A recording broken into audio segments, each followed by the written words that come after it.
Bonsoir les C3, j'espère que vous avez passé une bonne semaine. Voici une vidéo de récapitulation de ce qu'on a fait cette semaine, la semaine 4. Bon, je partage l'écran pour vous montrer.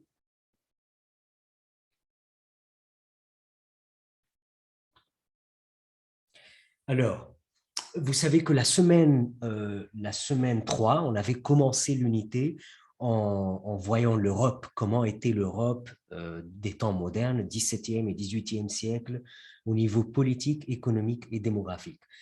À partir du chapitre 2, c'est là où on se concentre vraiment sur la France, pour voir comment était le système français avant la Révolution française, c'est-à-dire le système français de l'ancien régime du XVIIe siècle.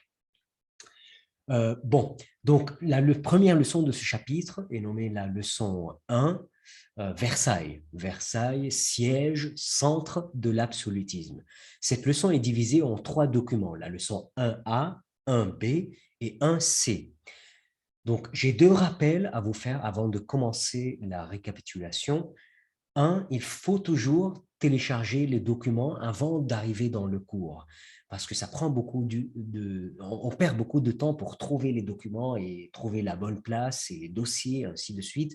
Et croyez-moi, moi, je vais envoyer beaucoup de choses prochainement, donc je ne veux pas que vous soyez perdus.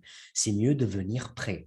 Toujours, je vais mettre une version Word, une version PDF sur Drive ou par mail, et je vous demande de la télécharger avant de venir dans le cours. Donc ça, c'est le premier rappel. Pour le deuxième rappel, chaque fois que j'ouvre un document, il faut bien noter, bien observer la première page. Pourquoi? Dans cette première page, il y a un rappel qu'on est dans quel chapitre, n'est-ce pas? Chapitre 2, et j'ai le titre du chapitre. J'ai aussi le titre de la leçon. Ah, ça signifie que peut-être il y a une leçon B, il y a une leçon C. Comme ça, je ne serai jamais perdu. Deuxièmement, je trouve l'objectif. Donc, si jamais je suis à la première ou deuxième ou troisième activité, mais je ne comprends pas pourquoi on fait ça, je vois toujours l'objectif. Je sais que c'est une étape pour réaliser un objectif final. L'objectif de cette leçon, c'est de montrer que le château de Versailles est un centre, est un symbole d'absolutisme en France.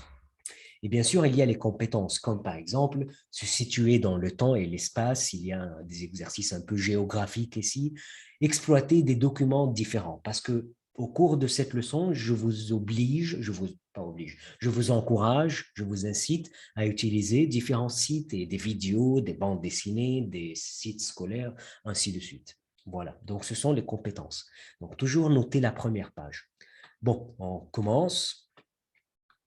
La première activité pour réaliser l'objectif était une activité assez géographique. Il fallait voir une vidéo et j'ai voulu tester, est-ce que vous allez voir la vidéo entièrement ou est-ce que vous allez faire pause? Ceux qui ont fait pause pour répondre ont pris beaucoup plus de temps. Ceux qui ont vu la vidéo entièrement, 1 ou 2 fois, ont fait l'activité en pas plus que 7 minutes, 10 minutes maximum. Donc, il faut toujours voir la vidéo, sans rien faire, juste prendre le recul et regarder pour s'amuser, c'est tout. Et puis, une deuxième vision, un deuxième visionnage pour répondre aux questions. Donc, voilà. Vous allez trouver, on va faire en classe une correction sur les lieux. Et puis, la deuxième activité, il y a un 2 ici, il faut toujours remarquer les titres pour ne pas se perdre. J'essaie de voir si vous avez reconnu par cœur ces lieux qui sont très importants de la vidéo, la galerie de glace, la chambre royale et les jardins de Versailles qui ont une forme très particulière, très géométrique et symétrique, comme vous voyez. Tout est divisé vraiment en 2 parties égales. Et puis, je passe, ça c'est le reste de la deuxième activité. Je veux que vous trouviez le nom du jardinier, celui qui a fait la planification des jardins de Versailles, qui s'appelle le nôtre. Il faut marquer son nom ici. La troisième activité, c'est une activité de rédaction. Il faut lire une bande dessinée. Vous remarquez que je varie les sources parce que c'est une compétence, c'est un ATL.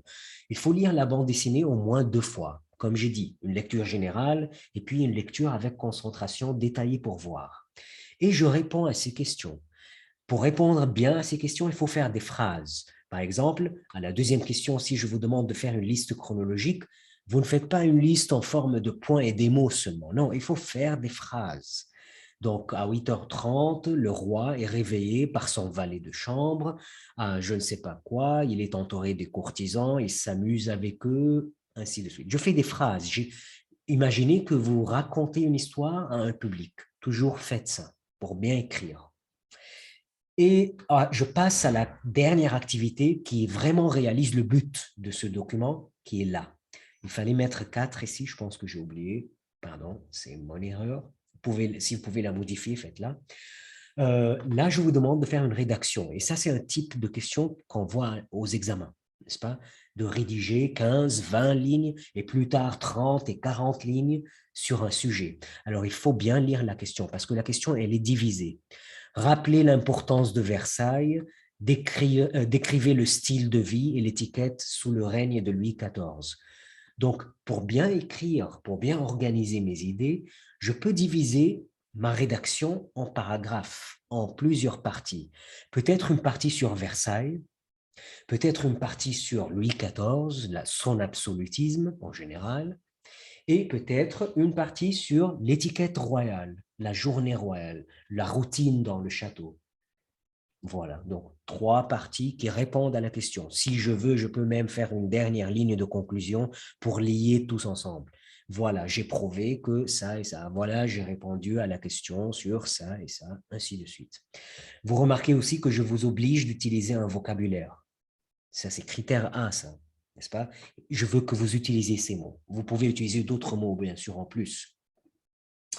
Et finalement, je vous encourage à varier vos sources. Utilisez la leçon 1B, utilisez la leçon 1C, utilisez ce site qui est un jeu, ce site qui est le site de Versailles.